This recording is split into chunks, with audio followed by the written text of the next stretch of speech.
Shalom, selamat pagi. Bertemu kembali di dalam renungan pagi Embun Surgawi, di mana hari ini kita akan beraktivitas. Tetapi percayalah bahwa kita tetap akan menjadi anak-anak Allah yang terus disertai dan tidak akan pernah ditinggalkan. Kita akan berdoa terlebih dahulu sebelum menerima firman Tuhan. Bapa yang bertahta di surga, di dalam Yesus Kristus Tuhan Juru Selamat kami yang hidup, kami bersyukur buat Roh Kudus yang Tuhan anugerahkan untuk menjadi pertolongan, penghiburan, dan kekuatan. Roh Kudus sumber kebenaran di setiap langkah hidup kami. Pagi ini kami mau mengawali hidup kami menjadi kesukaan Tuhan terus-menerus sampai akhir hidup kami. Oleh karena itu, kenakanlah kami pribadi yang terus diperbarui Tuhan, dan oleh firman-Mu pagi hari ini kami mendapatkan santapan rohani yang indah di dalam Yesus Kristus. Hamba-Mu bercaya dan mengucap syukur. Haleluya. Amin. Dalam surat Kolose, surat yang dikirimkan Paulus, itu berbarengan juga dengan surat Filemon.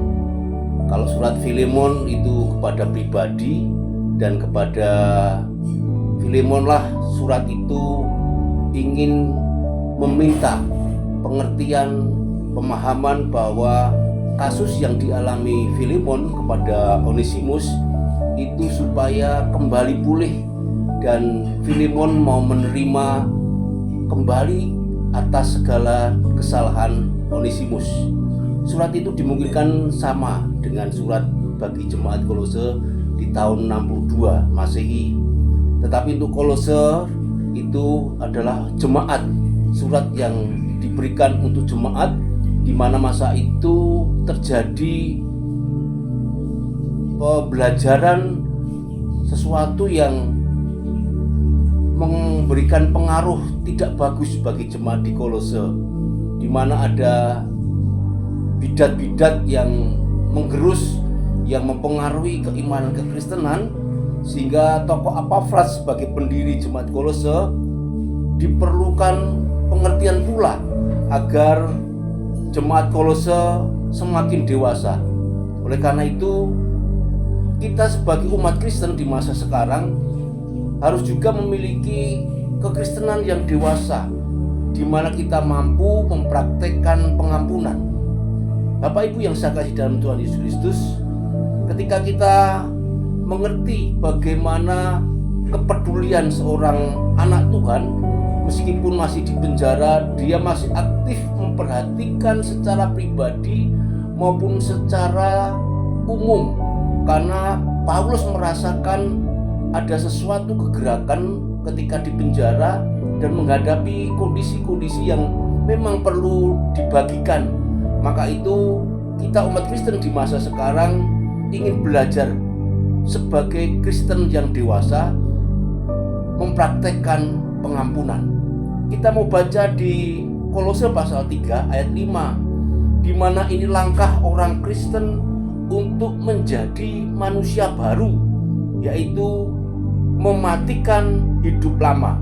Karena itu matikanlah dirimu segala sesuatu yang duniawi, yaitu percabulan, kenajisan, hawa nafsu, nafsu jahat, dan juga keserakahan yang sama dengan penyembahan berhala. Ketika kita condong kepada sifat-sifat karakter duniawi, kita memprioritaskan terlalu berlebihan kepada kepentingan jasmani, disitulah kita sudah menjadi bagian mendukakan Allah, menduakan Yesus. Karena apa? Kebutuhan fisikal, kebutuhan ekonomi itu menjadi prioritas, maka kita sudah masuk dalam penyembahan berhala. Terlebih lagi kita suka percabulan, hawa nafsu, keserakahan, dan sebagainya. Itu sebagai orang Kristen dewasa harus kita matikan. Buanglah di ayat 8 dan 9 Bapak Saudara. Tetapi sekarang buanglah semuanya ini, yaitu marah, geram, kejahatan, fitnah, dan kata-kata kotor yang keluar dari mulutmu. Jangan lagi kamu saling mendustai, karena kamu telah menanggalkan manusia lama serta kelakuannya. Kekristenan yang dewasa, kekristenan yang mampu mengubah hidup lama menjadi baru. Kita mempraktekkan kehidupan yang melepaskan, yang membuang, yang mematikan kemarahan, kegeraman, kejahatan, fitnah, dan kadang kata-kata kotor itu keluar tanpa disengaja.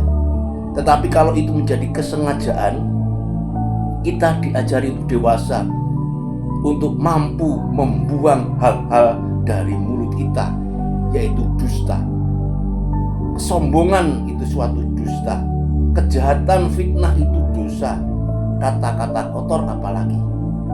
Bapak Ibu yang saya kasih, yang ketiga sebagai fase kita orang Kristen dewasa mampu mempraktikkan pengampunan yang sudah dianugerahkan buat kita, yaitu kenakanlah Bapak Ibu, mengenakan sesuatu yang baru, karakter baru, sifat-sifat Allah, di mana kita adalah manusia yang istimewa di hadapan Allah.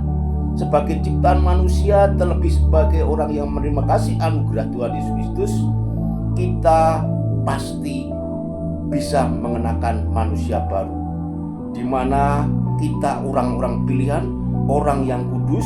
Kita sudah mengenakan belas kasihan, kemurahan, kerendahan hati, kelemah lembutan, dan kesabaran. Waktunya kita mengenakan pribadi baru, dan kita mampu sudah menanggalkan baju-baju duniawi, sifat-sifat duniawi yang kita kenakan dulu yang sudah kotor. Kita kembali telah menjadi manusia baru, mengenakan baju bersih, menjadi pribadi yang penuh kasih. Kiranya pengampunan kasih anugerah Yesus Kristus itu bisa kita praktekkan, karena kasih anugerah Yesus Kristus tentang pengampunan itu, sebagai umat Kristen dewasa, kita mampu memberikan pengampunan pula. Tuhan Yesus memberkati. Haleluya. Amin.